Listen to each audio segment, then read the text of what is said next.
Bonjour à toutes, bonjour à tous, bienvenue dans le français, c'est facile avec Adrien. Aujourd'hui, on est samedi, on est le 21 février 2026 et je vais vous parler de l'expression il y a une taupe parmi nous.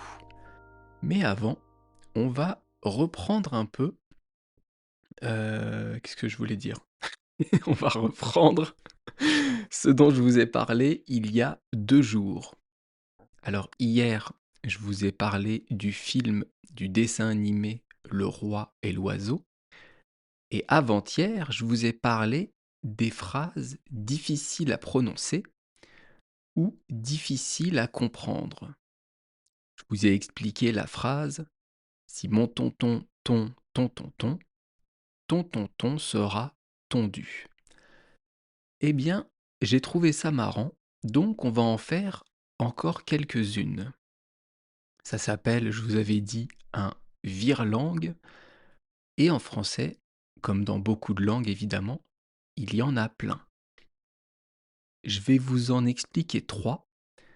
Et donc, pour vous, ça va aussi être un bon exercice de prononciation. Répétez après moi et on va aller doucement pour que vous arriviez bien à répéter.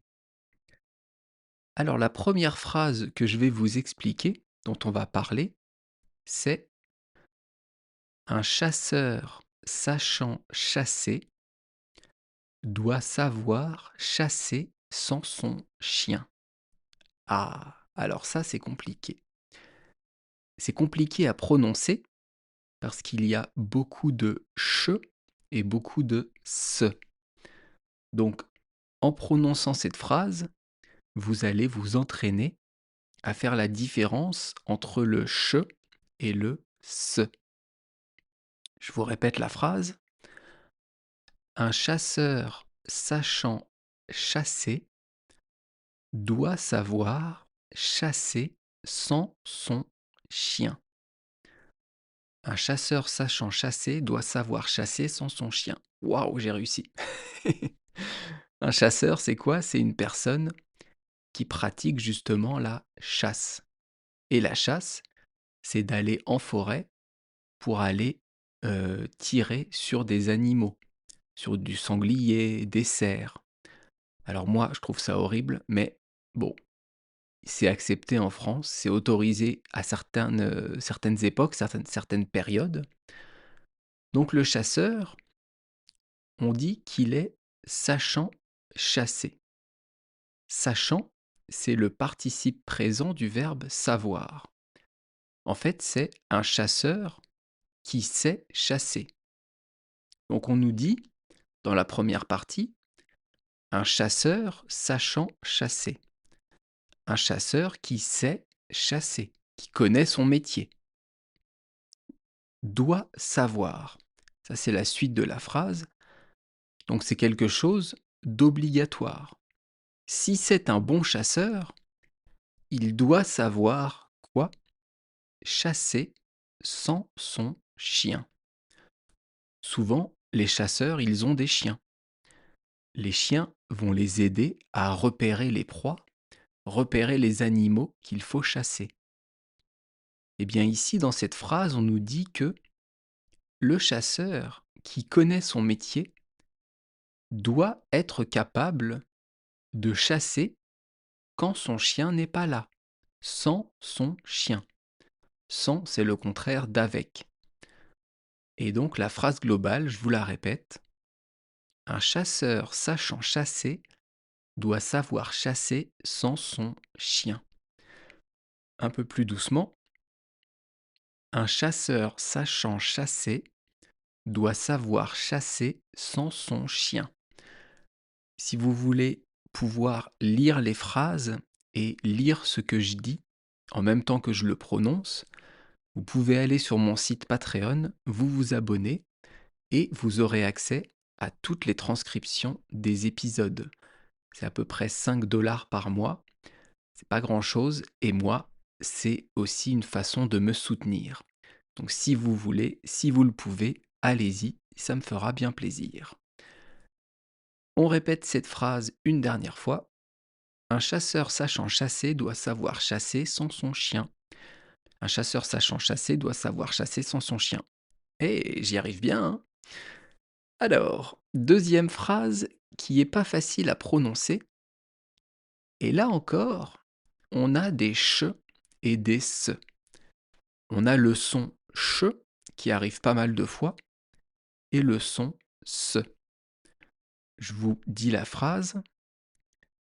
Les chaussettes de l'archiduchesse sont-elles sèches, archi-sèches? Les chaussettes de l'archiduchesse sont-elles sèches, archi-sèches? Eh oui, c'est du français. Alors on va l'expliquer cette phrase. Les chaussettes, c'est ce qu'on met sur les pieds. Entre la chaussure et le pied, souvent on met une chaussette. Sinon, on a les pieds qui puent, sans chaussettes. Ici, on parle des chaussettes de qui? Des chaussettes de l'archiduchesse.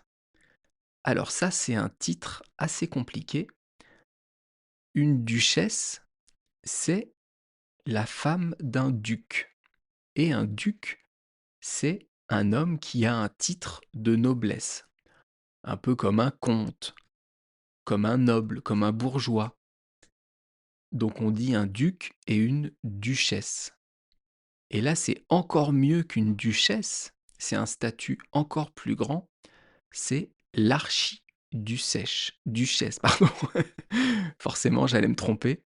L'archiduchesse. Et donc, on a, avec ce préfixe archi, rajouté le son che encore une fois. Donc, le début de la phrase, les chaussettes de l'archiduchesse sont-elles sèches? C'est une question. On demande si les chaussettes sont sèches, si elles ne sont plus mouillées. Et on répète à la fin, archi sèche. Ici, le préfixe archi, ça veut dire très. Quand on dit c'est archi bon, c'est très bon. Archi sèche, très sèche. Archi méchant, très méchant. C'est plutôt un préfixe qui est utilisé par les enfants. Un enfant, il va dire ouah, c'est archi bon. Mais un adulte ne dira pas ça. Et avec ça, on a fini d'étudier la phrase. C'est une question. On nous demande en fait si les chaussettes de cette femme sont sèches. Est-ce qu'elles sont bien sèches? Les chaussettes de l'archiduchesse sont-elles sèches, archi-sèches? Les chaussettes de l'archiduchesse sont-elles sèches, archi-sèches? Et après, ce qui est rigolo, c'est de le prononcer rapidement. Les chaussettes de l'archiduchesse sont-elles sèches, archi-sèches? Les chaussettes de l'archiduchesse sont-elles sèches, archi-sèches? Ouh, j'ai réussi. Et bravo à moi, c'est magnifique.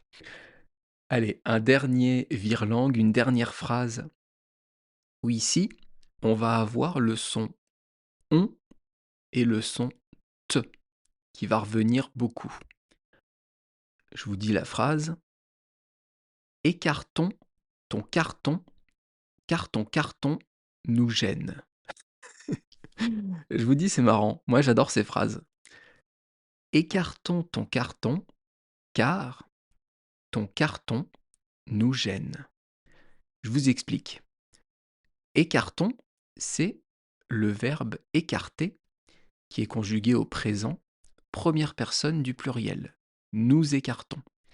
Ici, c'est un impératif, donc il n'y a pas le nous. Il y a juste écartons. Ça veut dire enlevons, poussons, mettons à un autre endroit. Qu'est-ce qu'on va mettre à un autre endroit? Ton carton. Ton, c'est le tien, et le carton, c'est une espèce de boîte entre rigide et souple. C'est ni rigide ni souple. Souvent, c'est pour faire les déménagements. Donc là, on dit mettons de côté ce carton, cette boîte. Écartons ton carton. Ensuite, car, ça c'est une conjonction de coordination. ça veut dire parce que, donc je vous répète, écartons ton carton, car mettons de côté ta boîte, parce que, la suite, ton carton nous gêne. On répète ton carton, donc cette boîte, nous gêne, nous dérange. Écartons ton carton car ton carton nous gêne. Mettons de côté cette boîte parce que cette boîte nous dérange. C'est ça que ça veut dire. Je vous répète, écartons ton carton car ton carton nous gêne. Et plus rapidement, écartons ton carton car ton carton nous gêne. Écartons ton carton car ton carton nous gêne. Est-ce que ça vous amuse au moins ces petites phrases? Moi je trouve ça marrant, je trouve ça assez ludique et ça permet de s'entraîner à la prononciation. Allez, je vous répète vite les 3 phrases qu'on a vues et après on passe à l'expression du jour. La première phrase, c'était au sujet d'un chasseur. Un chasseur sachant chasser doit savoir chasser sans son chien. La deuxième phrase, au sujet de chaussettes d'une femme. Les chaussettes de l'archiduchesse sont-elles sèches, archi-sèches? Et enfin, la troisième phrase, il est question de pousser un carton. Écartons ton carton car ton carton nous gêne. Et comme ça, vous avez encore eu 3 phrases compliquées à prononcer, très bonnes pour s'entraîner à la prononciation. Et maintenant, l'expression du jour, il y a une taupe parmi nous. Alors, il y a, je vais peut-être pas vous le réexpliquer, je l'ai déjà fait plusieurs fois et je pense que vous connaissez. Ensuite, on a le mot une et taupe. C'est quoi une taupe? Est-ce que vous connaissez? Le sens le plus général d'une taupe, c'est l'animal. C'est un petit animal qui vit sous terre, qui fait des galeries sous la terre et qui est quasiment aveugle. Aveugle, ça veut dire qu'elle ne voit pas du tout, ou alors très très peu. Donc elle fait des galeries, elle fait des trous, elle se nourrit, j'imagine, de petits insectes, je pense. Et la taupe dans un jardin, eh bien, ça se voit. Pourquoi ça se voit? Parce que ça fait des espèces de grosses mottes de terre au-dessus de la pelouse. Souvent dans les jardins, à l'automne, à l'hiver, on retrouve des tas de terre, de la terre assez molle. Eh bien, ces tas de terre sont faits par des taupes. Sous la terre, il y a des galeries avec des petites taupes qui sont en train de creuser. Mais ici, dans l'expression «il y a une taupe parmi nous», on ne parle pas de l'animal. Ici, ça veut dire un espion. Je vous expliquerai tout à l'heure pourquoi on dit un espion et ce que ça veut dire. On reprend l'expression «il y a une taupe parmi nous». Parmi, c'est une préposition, ça veut dire au milieu de, qui fait partie de. Donc ici, on nous dit il y a une taupe parmi nous, il y a une taupe entre nous. Dans le groupe de personnes dont on parle, il y a une taupe. Il y a une taupe qui fait partie de ce groupe de personnes, puisqu'on dit nous. Donc nous, c'est moi plus les autres. Si je dis il y a une taupe parmi vous, je ne m'inclus pas dans ce groupe. Vous, c'est d'autres personnes que je vois, que je peux désigner. Alors, donc je vous disais qu'une taupe, ça veut dire dans l'expression un espion. Et en fait, c'est un espion caché. Un espion, c'est par exemple un agent, on va dire, d'un pays étranger qui est en France et qui va venir pour voler des choses. Mais pas voler comme voler dans un magasin. Voler comme prendre des données, prendre des informations et les redonner à son pays. on voit ça souvent dans les films d'espionnage. Il y a un espion qui est planqué dans les services secrets d'un autre pays et il va donner des informations à son pays d'origine. Ça s'appelle un espion, mais ça s'appelle aussi une taupe. Donc quand on dit il y a une taupe parmi nous, c'est il y a un espion parmi nous. Je vous disais, souvent on voit ça dans les films de suspense, les films policiers, les films d'espionnage. Il est question de savoir qui est l'espion, qui est la taupe.